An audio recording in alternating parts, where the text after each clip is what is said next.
नमस्कार. महाराष्ट्र टाइम्सच्या या बातमीपत्रात आपलं सगळ्यांचं सहर्ष स्वागत. पाहुयात काही ठळक आणि महत्त्वाच्या घडामोडी. मोहोरात येथे विद्युत प्रवाहाचा करंट लागून 17 वर्षीय तरुणाचा मृत्यू. चोपडा तालुक्यातील मोहोरत तालुका चोपडा येथे घडलेल्या दुर्दैवी घटनेत 17 वर्षीय तरुणाचा करंट लागून जागीच मृत्यू झाला आहे आणि ही घटना आज सकाळी उघडकीस आलेली असून गावात हळहळ व्यक्त केली जाते आहे.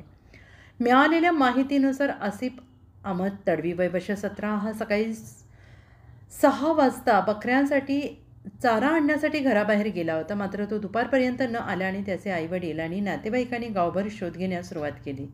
दरम्यान गावातील जिल्हा परिषद मराठी शाळेजवळील साहेबराव नथू पाटील यांच्या शेतात बसवलेल्या ट्यूबवेलच्या पेटीतून विद्युत प्रवाह शाळेच्या कंपाऊंडच्या लोखंडी जाळीत उतरला होता.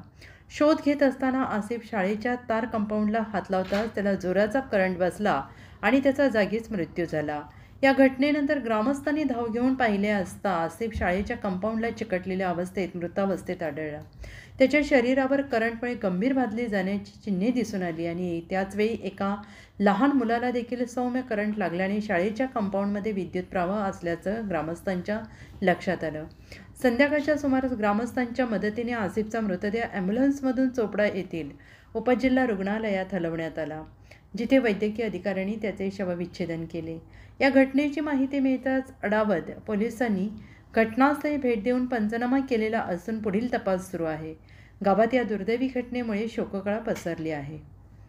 महाराष्ट्र टाइम्ससाठी प्रतिनिधी बशीर तडवी, जळगाव.